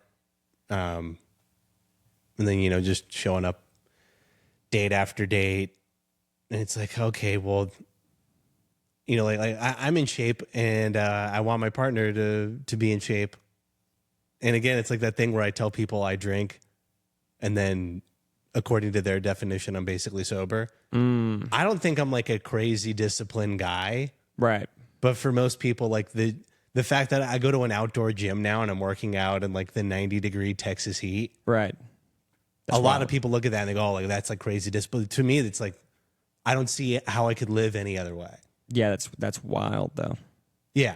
To work outside, that's crazy work. Yeah, I mean, it's why I'm like tan all the time now. Yeah, and you're like what 3% Armenian or something? You said that the other day. Oh yeah, I got like some like Lebanese in me, some like Middle Eastern and Italian in me, and yeah. You know, so like to me, I just view that like that's just how I live. I guess I sell myself short sometimes, but I don't want to be like I'm this disciplined fucking blah blah blah. But yeah, having 5 White Claws and like going to the gym a lot of people look at that and go, oh, yeah, it's a discipline. There's women out there that are doing the same thing, though, I think. There are people out there. Oh, of course, yeah. Hardest thing is just being around those women. That's the hard thing. is finding places where you're around women that are doing and thinking the same way that you are doing and thinking. So a lot of the online stuff has just killed a lot of organic social situations. And so many of those little situations are disappearing. And it, it's one of those things you don't know what you have till it's gone. Right. Right? Everything's self-checkout. You don't even have to ask somebody for a sandwich anymore. We're the first generation that does not need to interact with other people for food. We're eliminating every tiny social interaction, which is affecting dating. Like talking to people's a skill. Yes. And there used to be a lot more just organic. You'd run into people naturally. It wasn't forced. Right. It's why most people would meet at work. But, if you work online, dating's online, everything's just online. How the fuck do you meet anybody? Yeah. Yeah. And the online environment is so fake. How many people are, using old pictures, saying that they work at an old job. Guys are lying about their height. Women lying about weight. Just, it's so fake. Whereas if you met them in person, you would be able to see with your eyes immediately. Like how they are, how they act, what they are, what they do, how they behave. Which is why I think it's important. I've been seeing a lot of stuff on my algorithm lately of like why men need to just be out in the world more. Yeah. Like whatever you can do, get out of your house and be out in the world as often as possible. You were saying that, like, how come guys aren't going out and girls go out? Yeah. Well, I mean, that's a little different. Like I think girls, they like going out to do the events and like, it sounds kind of sexist, but they like the more superficial, like, oh, let's go to a dinner. Let's go to a movie. Let's go to an event. Let's go to this like little thing that's happening over here. Let's go to that.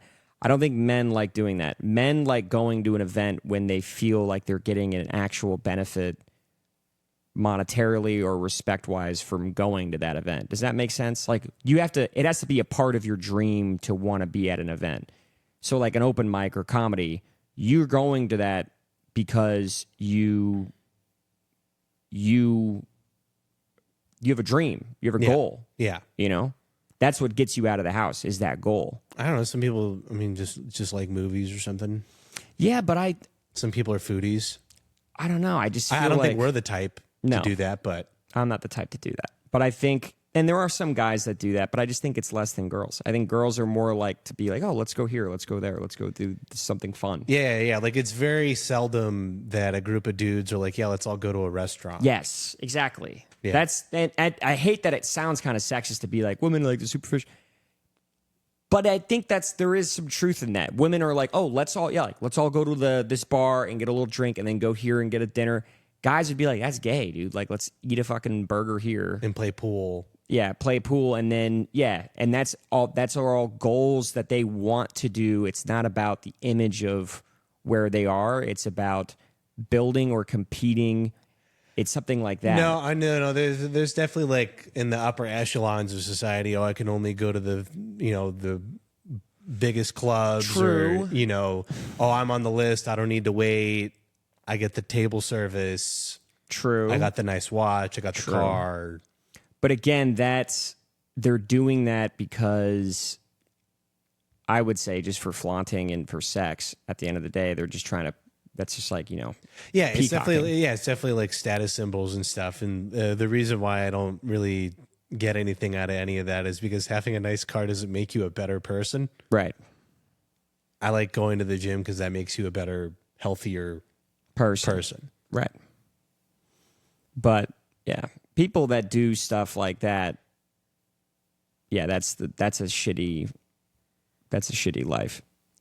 Where it's just like that's all you care about. I can say it's an unfulfilling life. Yeah. For sure. It's definitely, it can be adrenaline and thrill seeking and blah, blah, blah. It's the Johnny Bravo. I can't be seen without my glasses. Yeah. I think it's just because they can't create in any way that matters or that they care about or that is interesting. I mean, it's just like the one thing that they excel at. How many, it happens in comedy, right? Somebody gets like a little bit of a, status, and then their ego shoots through the moon, and they're like, I'm the biggest, toughest. I used to do it when I was younger. I didn't really have much to pat myself on the back for. So what little things I had, He'll be like, "Oh yeah, I'm doing this." But that's also natural too. I think that being a little bit cocky about what you're good at is not always a bad thing. I mean, I've humbled over the years. Right. I don't think it's a healthy thing. There's a line between confidence and arrogance and figuring out what is, oh, you're just lacking confidence versus no, you're like really arrogant. Right. I've always been like really afraid of like seeming like an arrogant person. Right. Yeah. Yeah. That was good. Let's go to the questions. Yeah. I think that'll be fun. So like I said, first time doing this. I wrote these down with a friend of mine, so we'll see what we can get out of this. So first one, tell me about your first crush and what would you do differently this time if you had to do it again?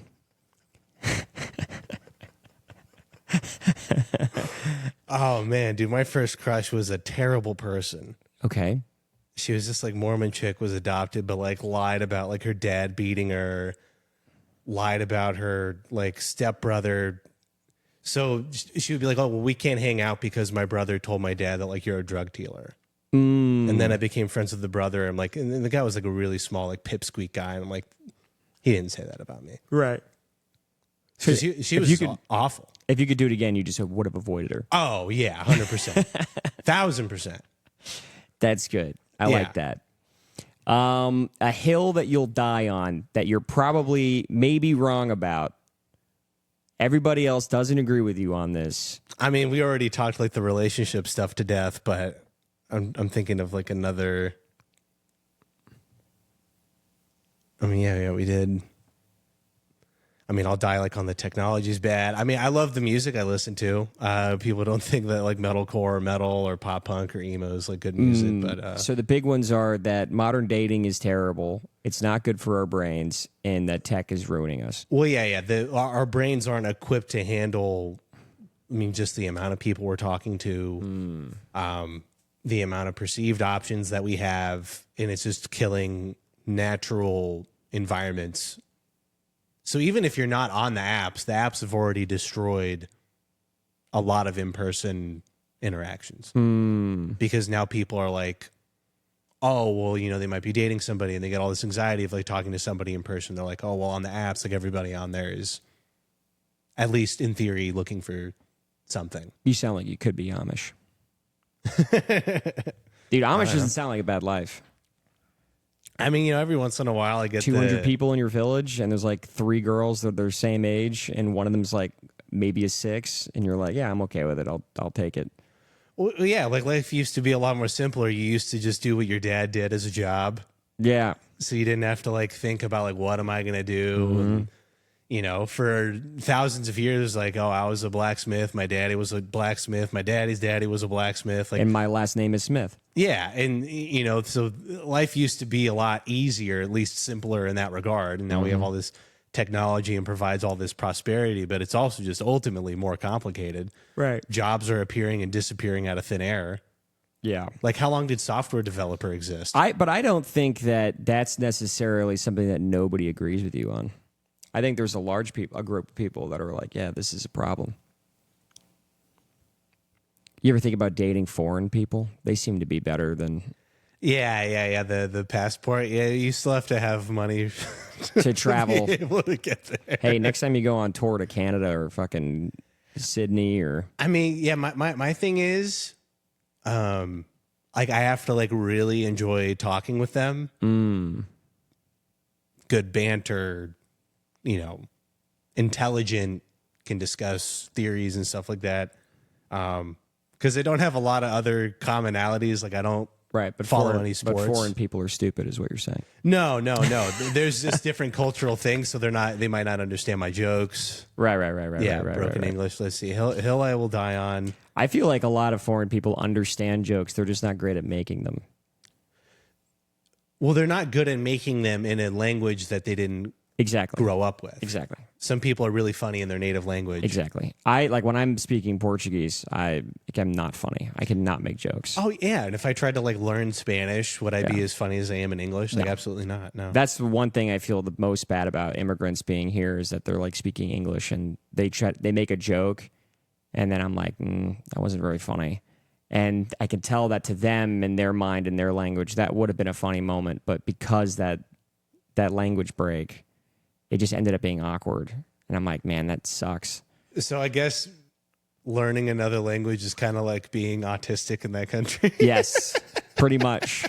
You just bomb, and it's like, damn. It's why autistic people are like, oh, I'm just going to get like a foreign girlfriend. You just need somebody. Yeah. Imagine if you were autistic and you're in a foreign country and you learn their language. That would... But it could be like a 2 negative, make a positive. It could just be funny as shit because you're just wrong in so many ways, you know? I mean, hills I could die on. I mean, I think texting should only be for setting up plans. Oh, really? Yeah. And nothing else? Nothing else. Damn. I have 0 text conversations with people. Well, I think if you're in a healthy relationship with anybody, texting is only for setting up plans. Yeah. I think if someone's beating around the bush, it's because it's not going well. Yeah. I believe in like making time for at least a phone call if you can't meet in person. Yeah. But ideally, hang out in person. Yeah. Next one. If you were gay, who's the one man you would fuck? If I was gay, I have a gay doppelganger in New Jersey. Oh, really? Yeah. Looks exactly like me, but gay. So you'd fuck you. Maybe. Seems narcissistic. The one other person you would fuck is a guy that looks just like you. I feel like there would just be some more That's a weird understanding. answer. There should be some more understanding and chemistry. More understanding? I don't know. Like we get each other. We both grew up. If you could clone yourself, would you fuck yourself? No. If you were gay and you made a clone that was gay, you wouldn't fuck your gay clone? No. Because that's weird. You think that's weird? Because we're related. Yeah, I guess so, huh? Yeah. So that's gay incest. That is gay. That is incest. Yeah. It's a weird incest, though. That is a strange incest because he's not your brother. It's fucking you. It's you. But Yeah. that is technically a family member. Yeah. It'd be like if you had sex with an identical twin. Yeah, I like that. That's funny. I like that idea.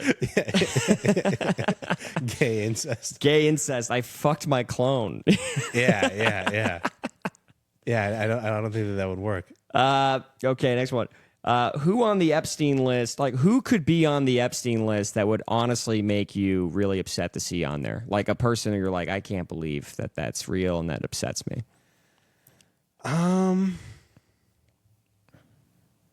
Gosh.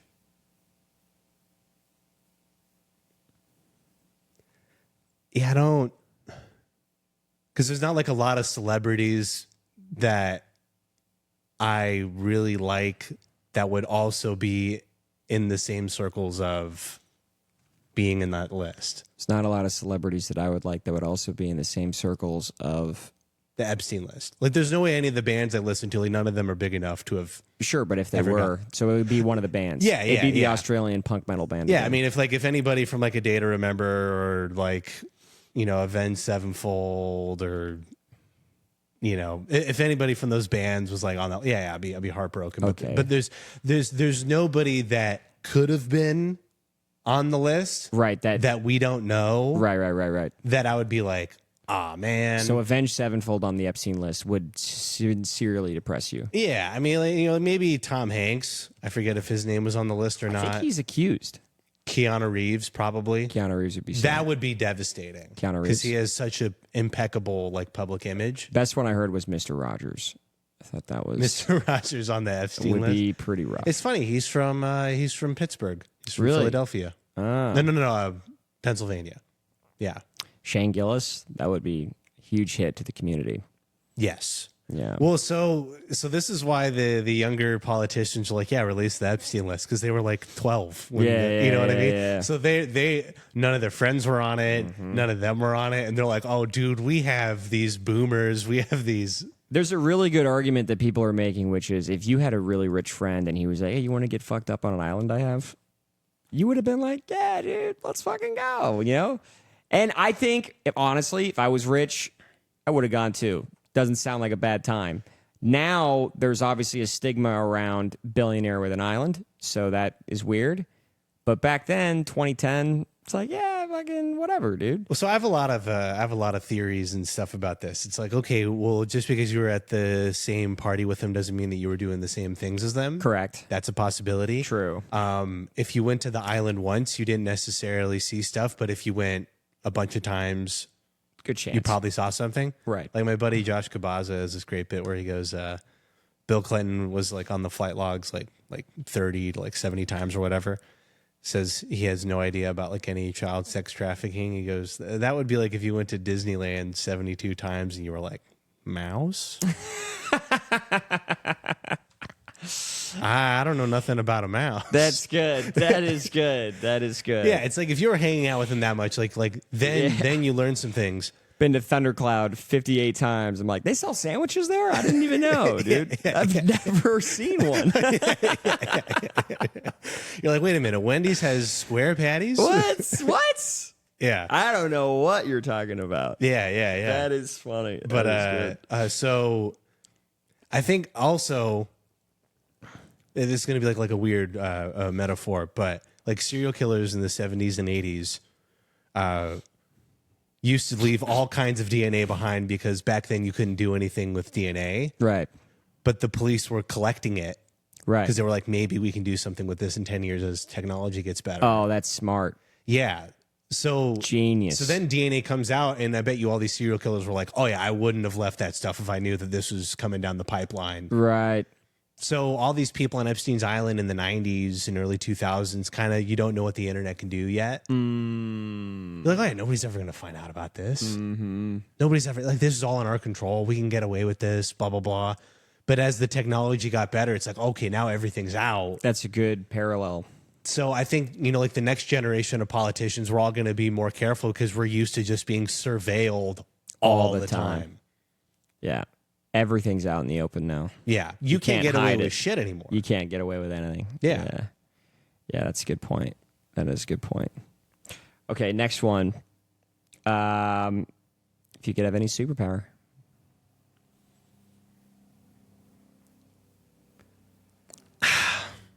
It's a big one. For me, it's Nightcrawler. X-Men, teleport anywhere. Well, yeah, I was going to say teleport, but that's just because it's like really practical. Yeah, teleporting anywhere is probably the big one for me. I mean, probably like invulnerability, like still die, but like not from physical injuries. That'd be more fun. I think invulnerability, but I can kill myself if I want to.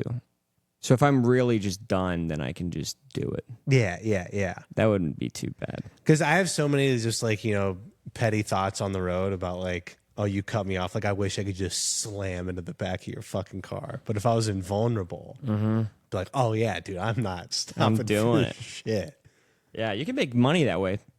Probably do like some magic show or something where you shoot yourself in the head and nothing happens. Yeah. Stunt double. Like, I mean, just knowing that you aren't going to accidentally die from like some weird trip and fall or car accident. Yeah, you could make a living off that for sure. Yeah. This one was one of my favorite ones. My buddy came up with this one. You wake up and you are Hitler during the prime age of the Third Reich. What do you do?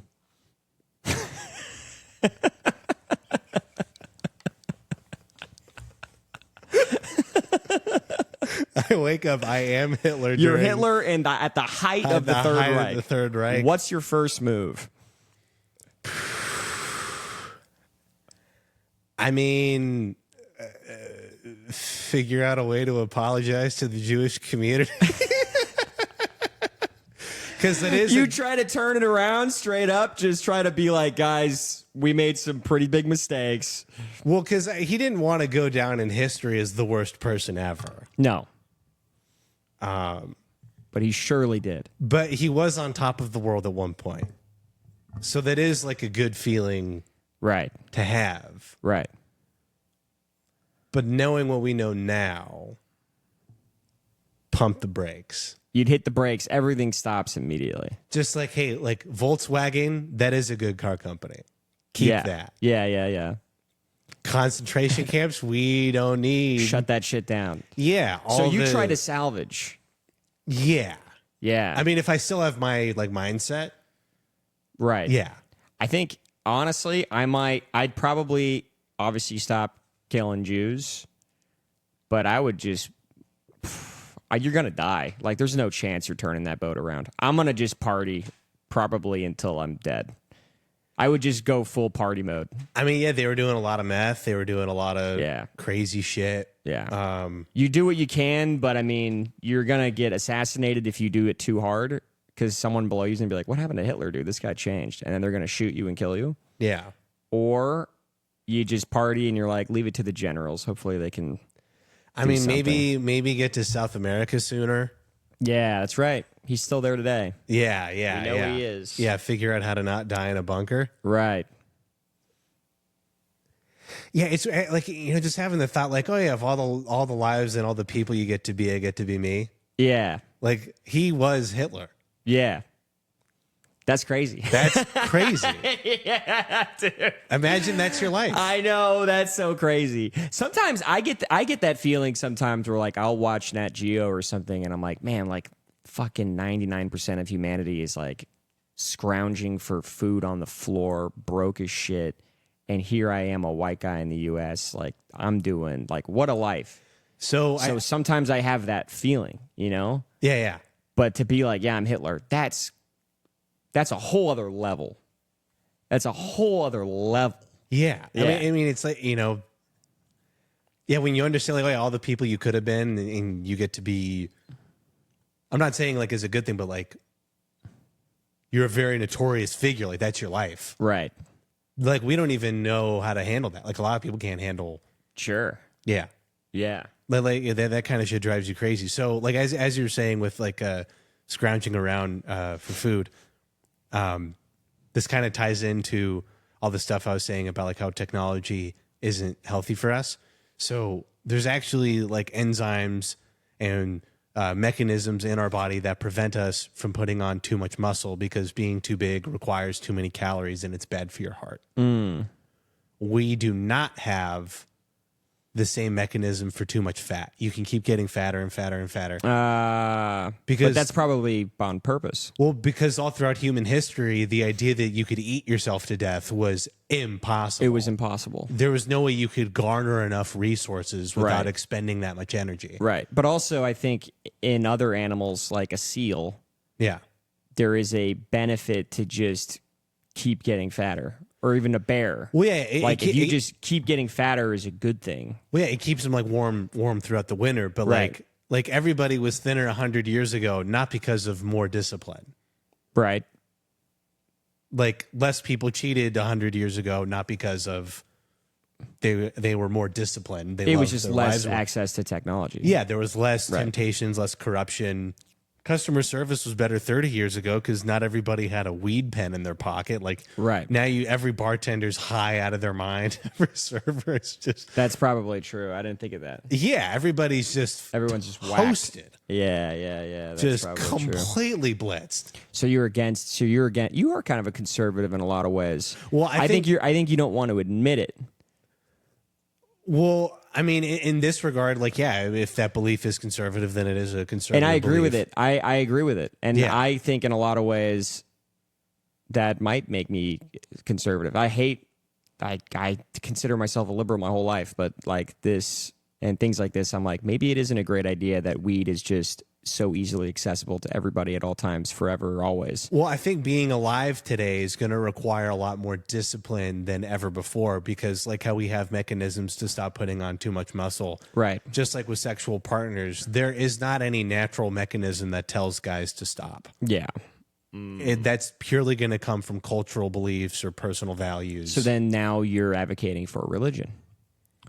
You have to have something in order to have some semblance of whether society. It's religion or some kind of belief system or discipline system that keeps you in check day to day so you're not just a menace. Well, yeah. I mean, how are we supposed to like grow food and build things if everybody's too worried about, is my wife cheating on me? Is my, Yeah. That's good. Yeah. That's good. Okay, next one. What is your favorite TV show? I mean, growing up at Ed and Eddie. Okay, now let's say you're on a deserted island with the cast and everybody in Ed, and Eddie, and you have to eat somebody on that island. Who is the first person you eat? Jesus Christ. I mean, Double D, I guess. You're eating Double D? Yeah, just See the because. dumb one? No, Double D is the nerdy one, and it's the only reason is because Ed and Eddie are way funnier than Double D in my you mind. chose funny over the chance to get off the island? If anyone's figuring it out, it's Double D. That is true. I mean, I assume that we're just not getting off this shit and that it's just party until we drop dead. I would probably eat the fucking goat guy. Son of a shepherd. I would eat Rolf? that. Yeah, Rolf. Yeah. Oh, no, dude, he's all lean muscle mass. That's not going to be good. He'd be hard to pin down, too. hard to chew, yeah. He'd be hard to catch. He'd be like fucking war paint. He'd be ready to go. Was there anybody fat in Ed and Eddie? One of the girls, I think, the one of the girls that liked Ed, and Eddie, like the opposite of Ed and Eddie, the girl versions. Oh, okay. So there was only somebody fat so that way she could be the character of like, oh, look at this gross piece of shit.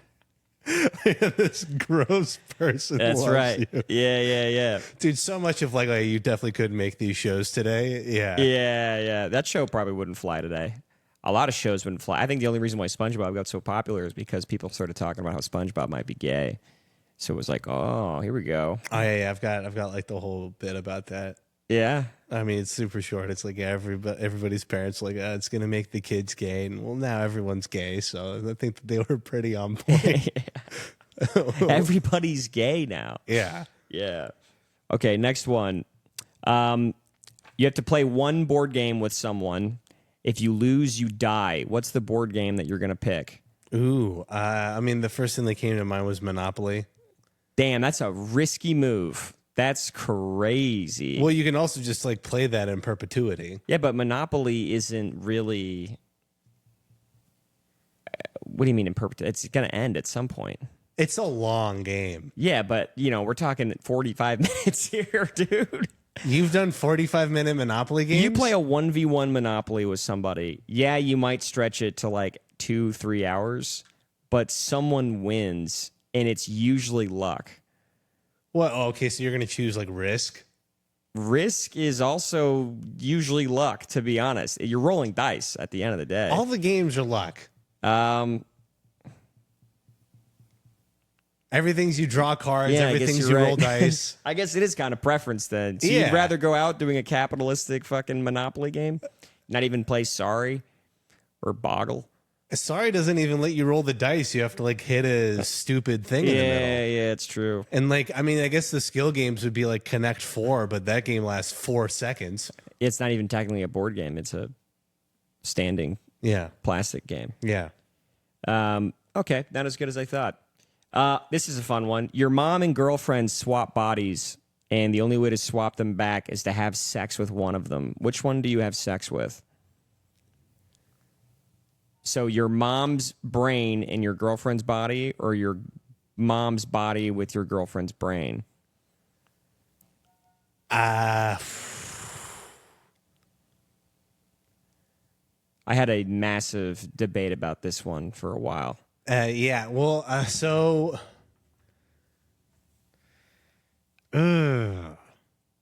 My answer was I'm gonna fuck my girlfriend's body, because that just makes the most sense. I was leaning that way too. Well, I mean, one is just I don't think I could get hard for my mom's body. Exactly. It's Yeah. like, just, Mom, I know you're in there. Shut the fuck up. Don't say anything. Keep your eyes 5 closed. seconds. Yeah. Yeah. 5 seconds. Yeah. Yeah. This is a real fast endeavor. And then we'll just get this done. And all my friends were like, no, you fuck your mom's body. I'm like, why? And they're like, because then your mom has to have the memory of, it's like, just close your eyes and shut the fuck up. Mom's going away. I have older parents. Yeah, my So mom I guess is this is 65. I guess it depends on how old your parents are. This is good. Yeah. Well, what does that mean? If your mom was 45, someone that would be worse? Well, if You're they're still younger than her. Yeah, but if your mom's going to be around for the next 30, 40 years of your life versus like the next 10. Oh, and she never looks at you 20. the same? Yeah. She kind of looks to you like this. I mean, like my mom 10 years from now could be, hopefully not, but, dementia, Yeah. Alzheimer's, forgets about it entirely. Mm-hmm. So for people with older parents, I think it's like, well, yeah, mom's on the way out. Mm. So like, yeah, the mom has to live with that memory. Right. Yeah. So if you're saying if your mom was 45 right now, you would consider fucking your mom's body. If it was my girlfriend inside, Yeah. potentially. Sounds like your mom was hot when she was younger. She was. Yeah. But both of my parents got around. Yeah. They're actually, in terms of like people who can be very promiscuous when they're younger and turn it around. Right. Some of the best I've ever seen. So that kind of like warped my perception. For sure. So a girl would have like a sky high body count. And I'd be like, oh, kind of like my parents. And And I'd be like, oh, but my parents got it together. And then I'd be hanging out with them. I'm like, oh, no. My parents could handle it. right, but now they have to handle having sex with their son. That's a whole other level. But yeah, if it's the girlfriend's mindset, I mean, if the girlfriend's just like in the mom's body, that's really a pain. Oh, it's her. Oh, but then you have to bear the thought. So this is really, do you carry the cross or do you give it to somebody else? Yeah, that is true. That's the logic behind That do, is true. Do you live with the terrible memory or do they? Right. And if your parents love you, they will carry any burden for you. So you're fucking your girlfriend. I mean, is what it either way, sounds you like kind of know. You're fucking your girlfriend. Yeah. Thank you. If it's younger parents. And for Zach Reeves, when I show him this later, fuck you. I told you the answer was girlfriend. He was trying to convince me for the longest time that you fuck your mom. And I'm like, that's nuts, dude. That's nuts. My mom would be Mom's body or mom's mind? Mom's body. Okay. Because like my mom would be happy to bear, like you said, that pain for me. She would be like, I want my son to be not traumatized. I'm on the way out. Let me bear the cross. But you still kind of have to live with the memory of like, oh yeah, like your mom now knows this. Yeah, and then she'll die. But I guess like some moms are like, yeah, I mean, I wiped your ass for fucking forever. Yeah, and it's like all I did was fuck my girlfriend. That's all I did. That's all you have to do tell the yourself. moms do? Oh, your dick's gotten so much bigger since the last time I've seen it. Okay, next question. Yeah. So you're a white man and you're born in China, and you have a Chinese accent, and you come to the United States. How do you convince people that you're not racist and that's just how you sound? That's a great question. That's so fucking funny, dude. You came up with that. Yeah. Holy shit, that's so good. Dude, you should just put that on the internet. That'll do really, really well. That's so funny. I have a video online where I talk about this theory. But I want to see what you would do in that situation. I mean, dude, I don't think you can. You just can't. That's one of the accents where you do it and people go, nah, dude, you're just making fun of them. And you have to go, no, I was born and raised Chongqing, China. Yeah. That's so funny. I mean, you'd have a great career now. You can make a lot of money. Just convince, I guess, well, it would be tough. Like ordering a drink, talking to anybody, going on dates. That's tough. You know, they're always going to be questioning. You have to bring your passport everywhere. As the only way to When come you in. have an accent that isn't like where you're from, I mean, well, especially because there's not like a large population of white people in China to be from there. Exactly. Like it would almost, I don't know if the Chinese people ever enslaved black people, but typically that's why, like a British accent on a black guy.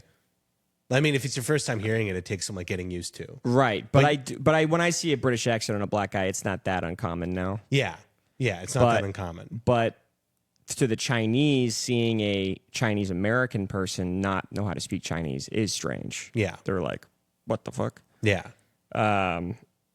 Or a black guy that speaks Chinese perfectly. Yeah, I Also mean, yeah, strange. if there was a black guy that knew like fluent Mandarin and had a Chinese accent, that'd be weird. Same with like a Spanish accent, I think. Right.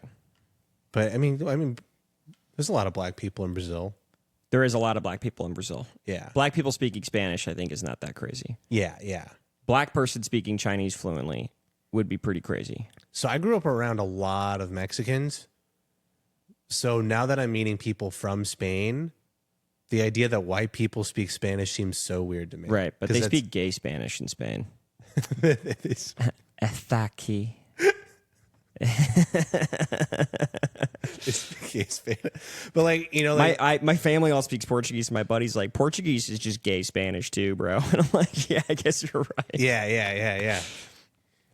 But That's so funny. But yeah, Yeah. it took me a while to like, oh no, like this is like white people spoke Spanish first.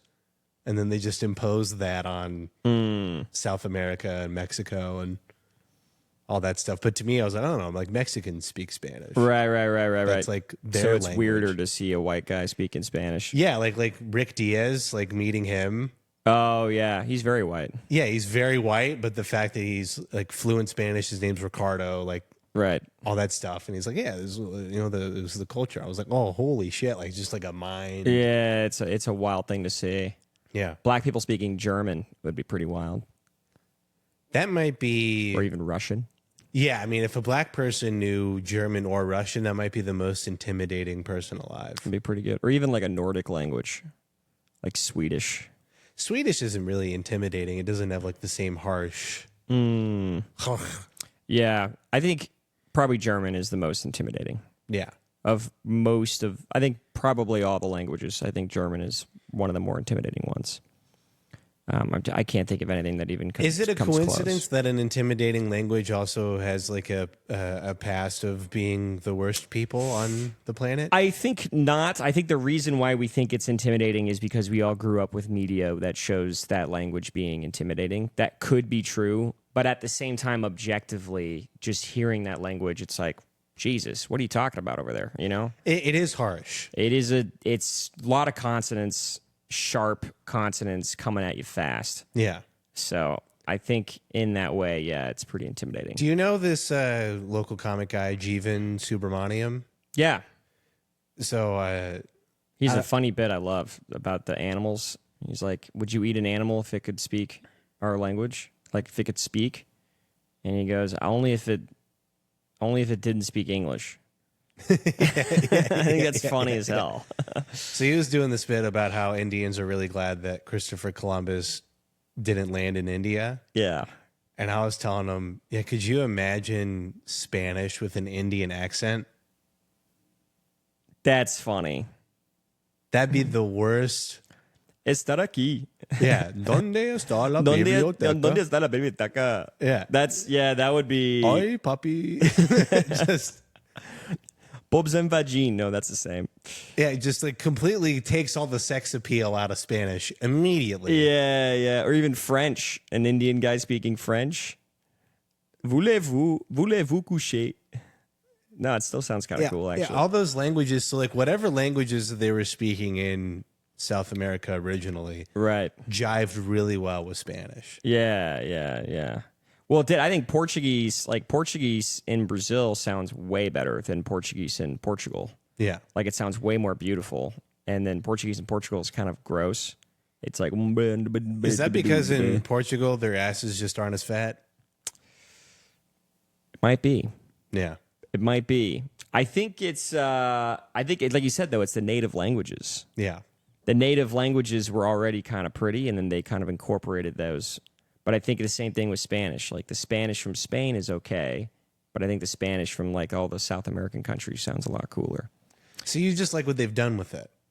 Yeah, I think they did a good job with it. Because you were talking the other day about how you like Taco Bell. So you kind of like what America has done to Mexican food. I appreciate Taco Bell, and so like yesterday we were talking to Javier, and I was like, Taco Bell is great tacos, and he goes, yeah, but like get a better taco. White person taco and Mexican taco to me is a gap like spaghetti and fucking pho Yeah. or sushi. Yeah. They're not even in the same realm. It's at completely two different foods. Yeah. Sometimes I want white person tacos. Sometimes I want good taco, Mexican taco. Yeah. If I eat good Mexican taco for days and then have white person taco, I'm not like, I'm tired of tacos. It's a different food now. Yeah. You know what I'm saying? But could you say one's better than the other? Ooh. I would have to say that regular, like al pastor, like Mexican taco is better. Yeah. Objectively, it's better.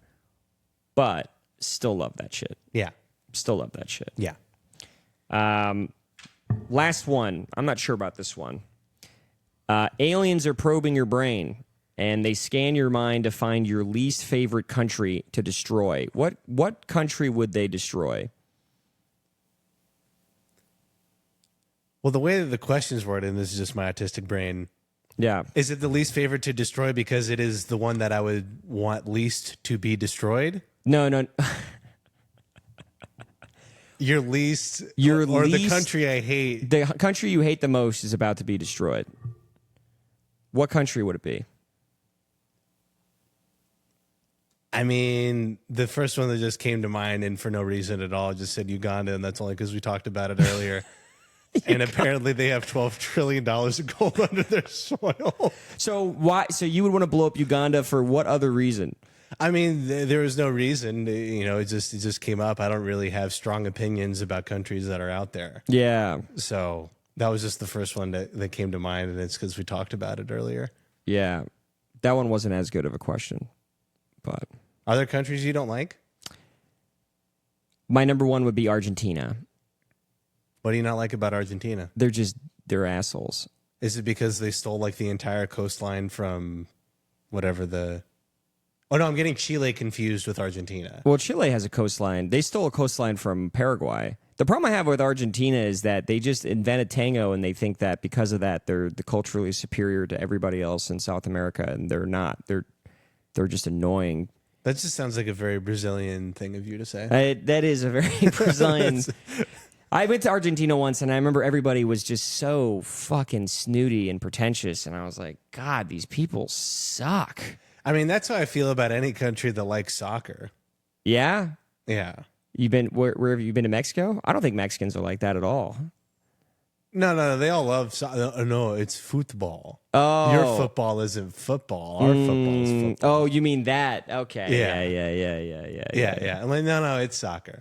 I think that's just because they have no other way of relating to you other than like, I know soccer and I know that you guys say it different, so I'm gonna tease you for that. Yeah. And I guess if, in this hypothetical situation where aliens are figuring out where to destroy, Yeah. we'll start with places that call it football. Yeah. So do you want to blow up Uganda just because they call it football?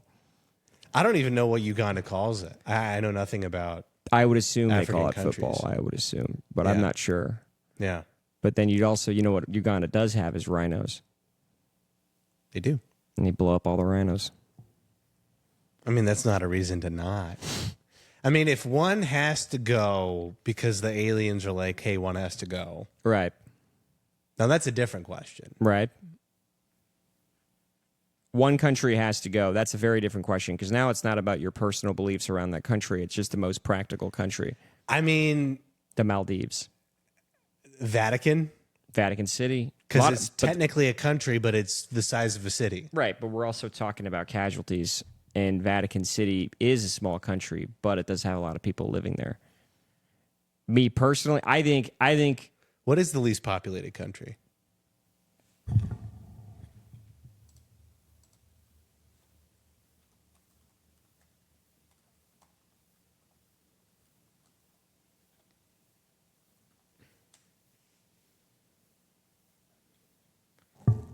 Nauru. It's probably one of the the Micronesia little islands off of Australia. So a Micronesia country, just blow that up. I mean, they're I'd going be to okay get with flooded anyways. Yeah, I'd be okay with blowing up a Micronesia country. Yeah. Does it say the population here? Third smallest country in the world. Oh, third. Oh, man. Larger than only Vatican City and Monaco. 12. Oh. So Vatican City is probably the smallest. Well, this might be landmass, not population. I think Vatican City has more population for sure.